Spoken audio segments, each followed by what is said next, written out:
Headphones for your ham radio station. The advantages and aspects you need to consider when making the choice.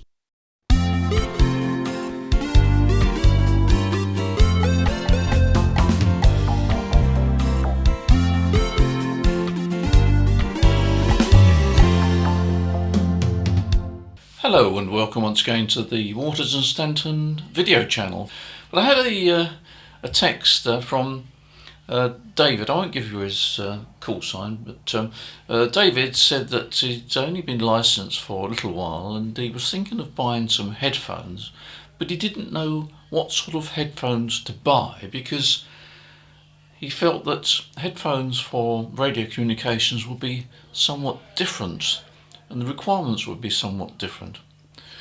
Well, the first thing I would say really is that not everybody wants to use headphones. There has got to be a reason for using headphones for you to buy a pair of headphones. Some people want privacy, some people, if you're operating in a domestic environment, you don't want the noise of the radio to blare out into the domestic environment, although of course you've got to talk on the microphone. And other times, of course, you want to be able to hear the radio and you don't want to turn it up too loud to cause problems in the house. So another reason for having headphones. So headphones really, I suppose, give a measure of privacy, and your requirements for that is a personal choice and a personal situation.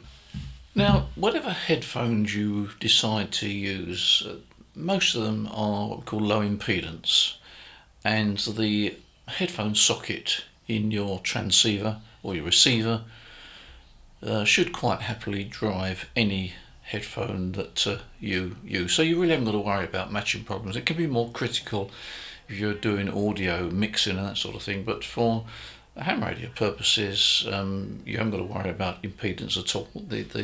That'll work with your transceiver and your radio. Now, Yaesu and Kenwood have traditionally always had a set of headphones, sometimes more than one set. I can't honestly recall ICOM. ICOM may have had headphones in the past, but I can't recall that. But really and truly, I don't think there's too much difference between a Yaesu or a Kenwood and a medium-priced set of headphones for listening on your, I'm going to say the Walkman, that dates me, doesn't it? For listening on your smartphone and so forth. I mean, there's always a problem with connections, particularly with Apple. But basically, the headphones that I think Yaesu and Kenwood use are probably adaptations of a medium-priced set of headphones. The headphone market is very, very big indeed.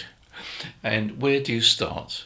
Well, let's start with the different types. So there's two main types of headphones. This first clip here, you'll see an old pair of headphones which is from a crystal set, and that is a sort of headphones that would have been used in the 1930s, 1940s. Possibly some of those would have been used in the early part of the Second World War.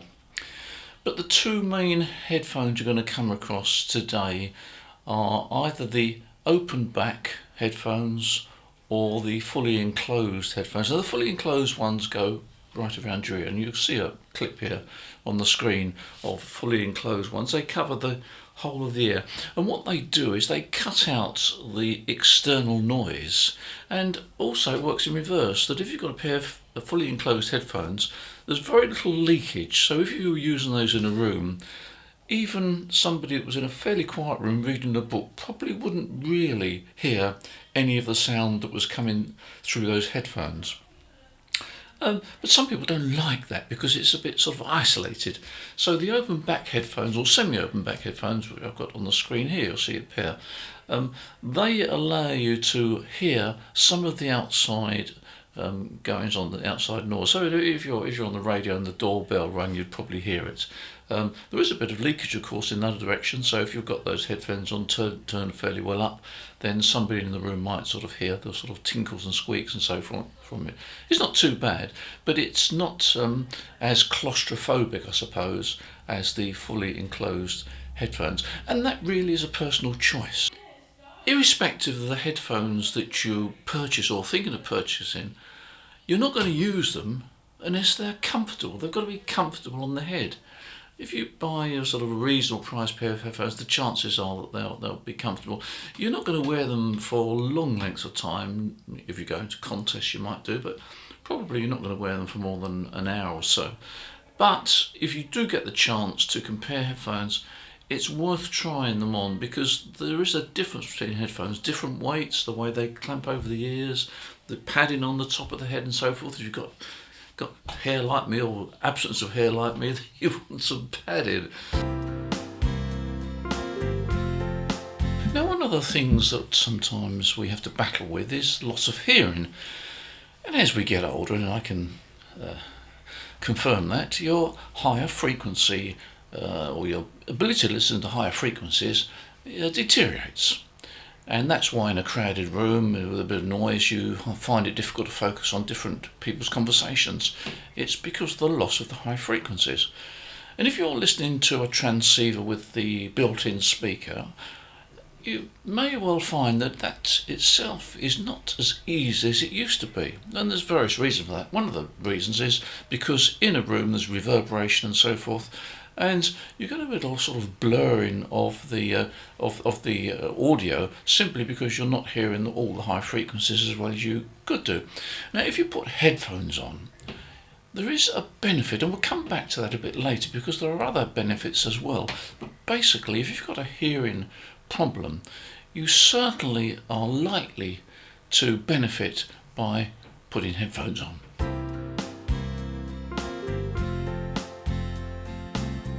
What about stereo and mono? Well, today almost all transceivers are wired to accept a three-way jack, the sort of jack that you have for stereo headphones, and almost all headphones are designed for stereo anyway. It's not really a problem. Basically, you want some headphones that are stereo. They will mate very happily into your transceiver. If you've got a 3.5mm input, make sure that the headphones have got a removable adapter. Most standard headphones come with a what we call a quarter-inch three-way stereo jack. That will fit some transceivers. Some transceivers use a much smaller 3.5. Generally speaking, the headphone manufacturer will supply an adapter, or will ensure that the quarter-inch jack can be removed to expose a 3.5mm jack.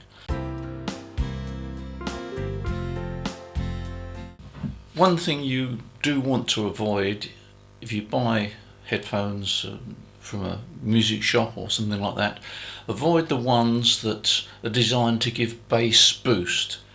If you have bass boost headphones, it's very difficult to tune in SSB. You get artifacts coming through and you find it quite tricky to tune in SSB. So when you buy headphones, do avoid ones that are designed for bass boost, because they're okay for music. Now, once you've got your headphones, if you find that the frequency response doesn't seem to be quite right, rather than using the filters, just check the menu of your radio, because a lot of radios now have EQ, equalization, on the receiver as well as the transceiver microphone.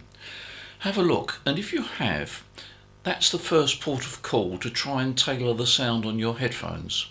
Go into the equalization menu and try playing around. It'll be probably bass reduction, mid and treble. You may have even more than that, but that's the first port of call. It's quite important because you can actually tailor that sound very well. If you've got a hearing deficiency, then very often that's the first port of call. Change the equalization, sit down, have a cup of coffee, play around with the equalization, forget filters for the moment. Now, there's another very interesting fact about headphones, and that's focus. If you're wearing headphones, you are able to focus more on the signal than you would be if you are listening on the speaker. And that's very important, because it enables you to actually focus on the signal and actually somehow hear it better. The other thing is that once you've got headphones on, all the filtering in your receiver seems to work much better. I found that noise reduction and the IF shift and the IF passband, they all seem to work much better when you've got headphones on. It's difficult to describe, but put a pair of headphones on and then play around with the filter controls on your receiver, and you'll probably find that you're getting a more sort of acute adjustment, a more critical adjustment, and the net result is that you may well end up with something which is somewhat better than you could achieve with the built-in speaker on your transceiver. Of course, if you're a CW operator, you'll probably know all about focus, but with headphones you can actually focus much better than you would be with the built-in speaker. And one of the things that I would encourage you to do is sit down one day for half an hour with your transceiver, put your headphones on and just play about with the various receiver controls. Just see what they do. Turn back the RF gain. Don't have the RF gain fully forward unless you're looking for sort of weak signals and so forth, but back off the RF gain. Try changing the AGC to a slow speed. You need AGC on a slow speed for SSB. In fact, I prefer it on a slow speed full stop. And just play about with the IF shift and the noise reduction. Noise reduction, you can adjust the noise reduction on many transceivers now, the different levels. And once you've got it right, just make a few notes on a pad of what the settings are so that you can go back to them. It's well worth that half hour with a cup of coffee. You may well come out the other side with a much better performing transceiver, or a better adjusted transceiver that just suits your hearing. Not everybody likes headphones, I grant you that. There are some people that just don't like headphones. But if you've got a hearing deficiency, or if you want to work weak signals, or if you just want to try and have a bit of privacy in your ham shack and you don't want the rest of the household to hear somebody nattering away on SSB about things that they don't understand, fighting with the TV, then try a pair of headphones. My suggestion is buy a pair of mid-range headphones and play about with them, experiment. I think you'll find it's a good investment, and you only need to put the headphones on when you need them. I mean, if you're chatting to Joe Bloggs down the road and there's an S9 plus signal, you probably don't need them. But when you're struggling with interference and so forth, very often that ability to focus, it's difficult to describe until you actually experience it. That ability to focus does benefit weak signals, and also if you've got a hearing deficiency, it enables you to tailor the radio response. Don't forget the EQ control on your receiver. That can be quite a dramatic change. And just before we go, ICOM have kindly sent me some images of their new IC905. The public launch was at the weekend and delivery sometime next year. There we are. Well, I hope it's been helpful. Thank you for your support on this channel as usual, much appreciated. Take care, enjoy your ham radio, and as I usually say, see you in the next video. Bye for now.